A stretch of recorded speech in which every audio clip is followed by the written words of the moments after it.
Good morning. Thank you all for being here. We're going to have President Bill Underwood come and make some remarks, and we have some other speakers who are going to announce details of our reopening in December. And then at the conclusion of the program, we're going to be providing tours for the media through the building, and we'll also have individuals available for one-on-ones. But President Underwood. So welcome. We're glad all of you are here. This is obviously a special place.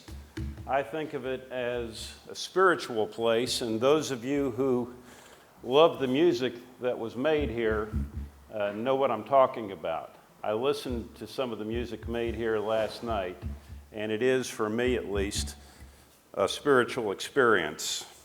4 years ago, we promised to bring it back. Can you all hear me?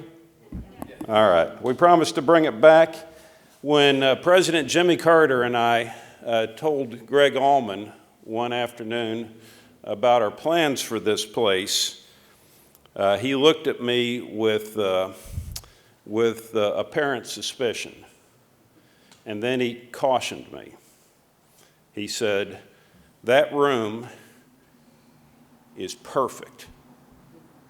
Don't change it."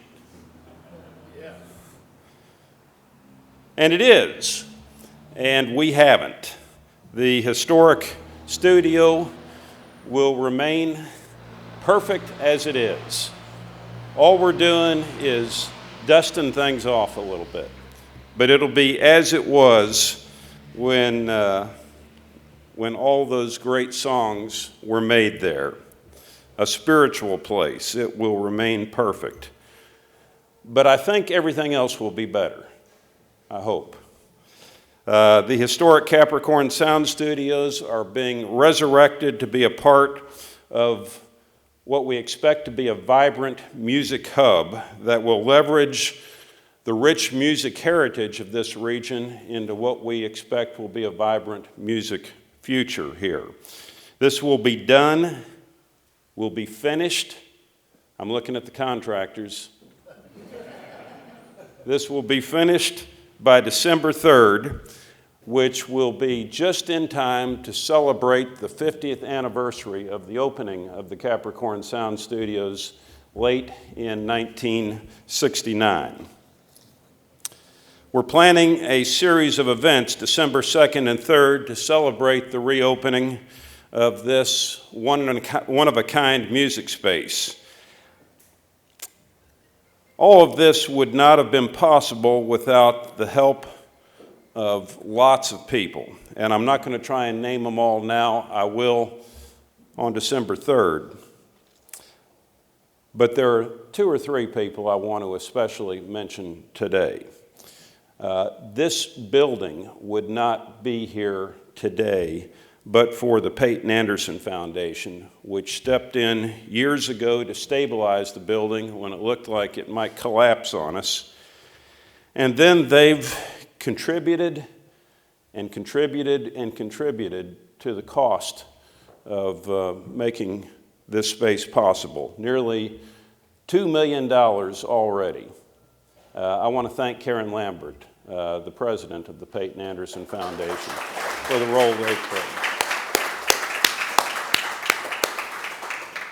This effort is expensive. The total cost of the resurrection of this space is in excess of $5 million.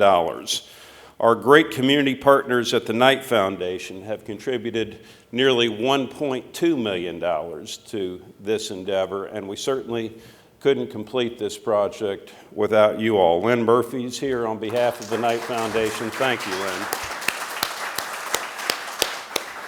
And I can also say we wouldn't be standing here if it wasn't for the support and the assistance of Jim Dawes and Travis Griffith of Sierra Development. Mercer owned this place when I first arrived in 2006, and I came over here to take a look, and I was just telling Rose Lane that my heart sank with despair when I saw it. The floor over here was falling in. It looked like the roof was collapsing. We owned it. We couldn't afford to fix it. I knew we couldn't tear it down. And then one day someone came in and offered to buy it from us. and I could hardly contain my joy. But that ultimately didn't work out, and it passed hands several times around until Jim Dawes had a vision for this whole area of downtown. And he came to my office and told me he wanted to give the Capricorn Sound Studios to Mercer. And my reaction was, oh no. We had it once, but he had a vision for this area, and he was very convincing, especially when they threw cash on top of the studios to take it.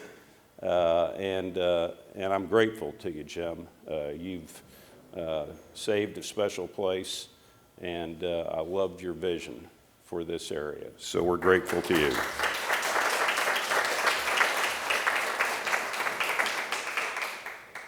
So festivities will kick off on Monday, December 2nd, with a VIP party for donors and other invited guests. That'll be here from 6 p.m. to 9 p.m.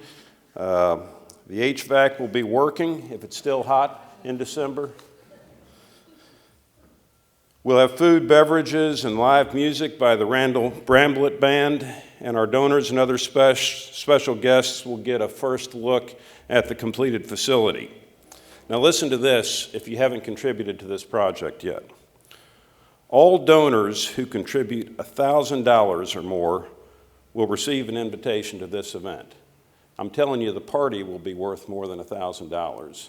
So if you haven't picked up on this yet, it's not too late. On Tuesday, December 3rd, we will have a public ceremony at 2 p.m. on an outdoor stage in the parking lot just behind the studios. Everyone's invited. It's free. The dedication program will include music from Mercer's fantastic, fabulous Robert McDuffie Center for Strings students. They're fantastic. You'll love it. And the Otis Redding Foundation's Dream Choir will perform as well, so you don't want to miss this event. Following the brief dedication program, Jimmy Hall and friends will take the stage for a 45-minute set. As many of you know, Jimmy was the lead singer for Wet Willie. What's your favorite Wet Willie song? Well, Keep on Smiling, of course, but Grits Ain't Groceries, that's a great song too. So that'll be a great event. Following Jimmy's set, we'll open Mercer Music at Capricorn for free tours until 6 p.m. that evening. There will also be live music here inside the building, and Jamie Weatherford has planned that live music for us. So Jamie, why don't you tell us what you have in mind?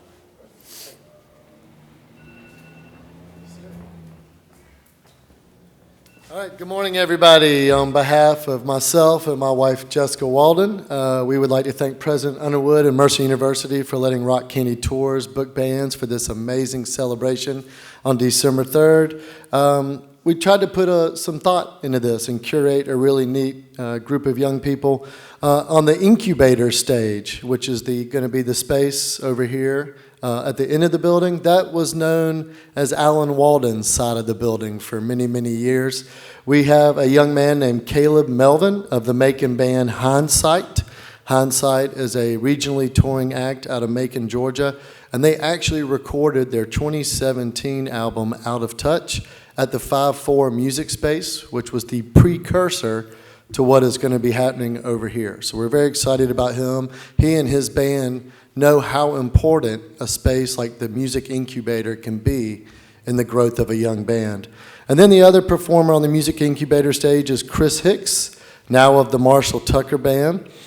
Chris Hicks is a Macon, Georgia Southern rock legend, from his band Loose Change to the Outlaws to, of course, today Marshall Tucker. And Chris has kept Macon in the Southern rock scene. He actually recorded his solo album right here in this studio, and it was called Funky Broadway, named after the street right outside of here. And Mr. Alan Walden, who's in the audience with us today and is one of the founders of Capricorn Records, Chris is like a son to Mr. Alan Walden, so we're extremely happy that we get to have that come back and let him pay homage to his good friend Alan Walden. Then on the Studio B stage, which is where we are now, it'll look distinctly different on December 3rd. We will have Robert Lee Coleman and his band. For those of you that don't know, Robert Lee Coleman is Macon's old school blues guitarist who played with James Brown and other icons.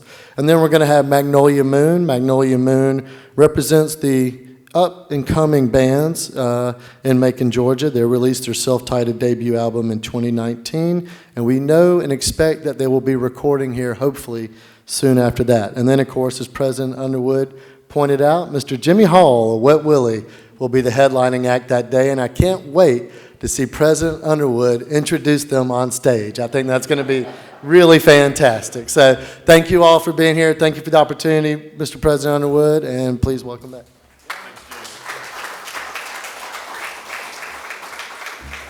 So I know there are some TV stations here. I want you all to get a picture of Jamie's T-shirt. Make sure you show that.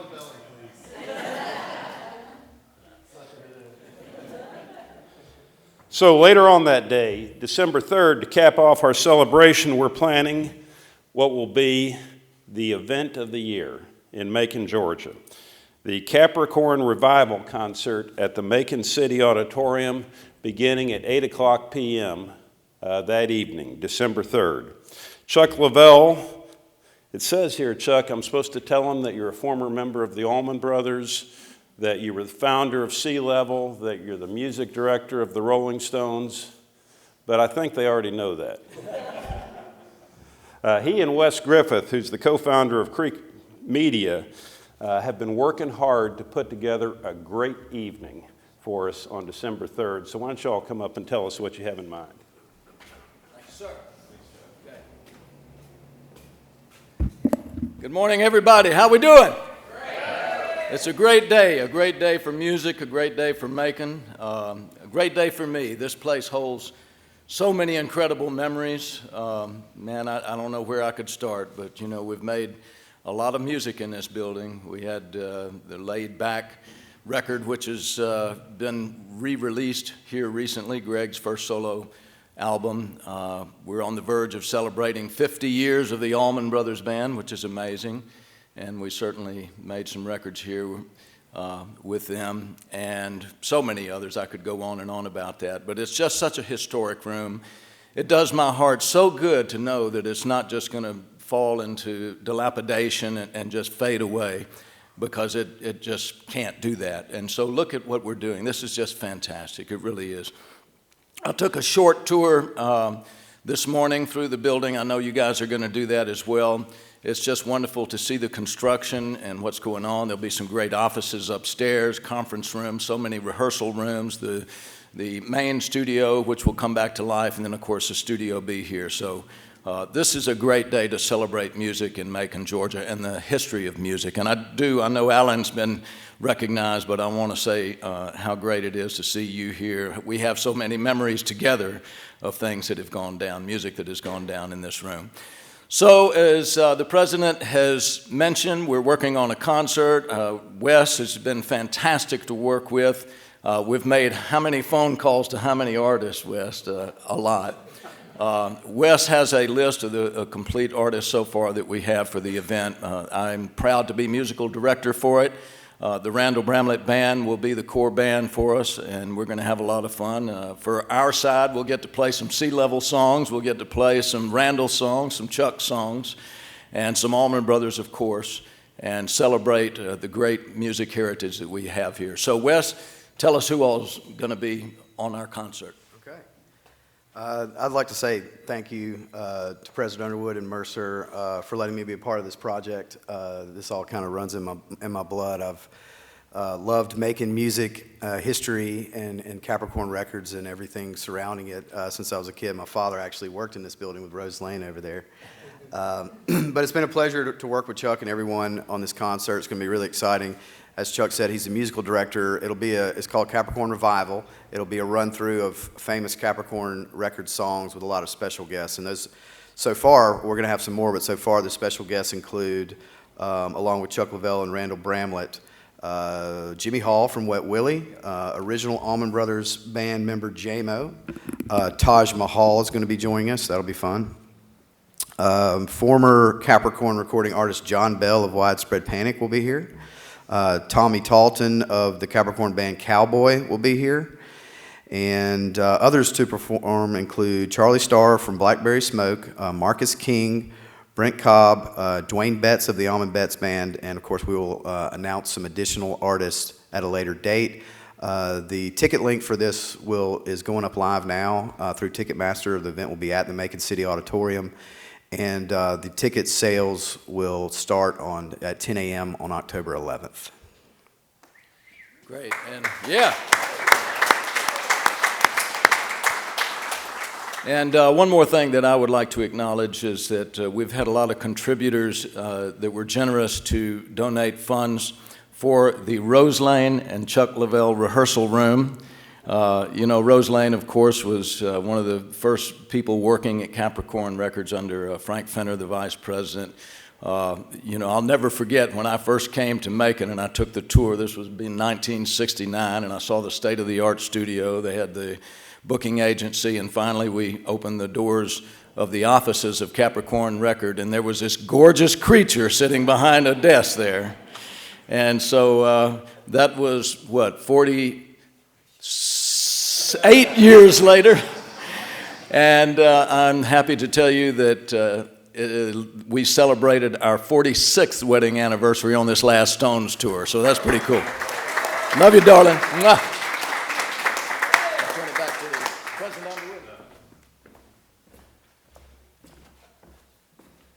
Thank you, Chuck. Thank you, Wes. That really will be a great evening, and I hope you all will all plan on being there. I have to say there have literally been hundreds of people who have pitched in to make this possible, and we'll find an appropriate way to thank every one of you because this is really a big deal for Middle Georgia. And I'm personally grateful to each and every one of you who have contributed your money, your time, your talent, your energy, your thoughts about this, and I can't wait until December 2nd and 3rd. My Chief of Staff, Larry Brumley, started working on this several years ago. That's really the last time I saw him. But he's given, thousands of hours to this effort, literally thousands of hours, and thank you, Larry. So anyway,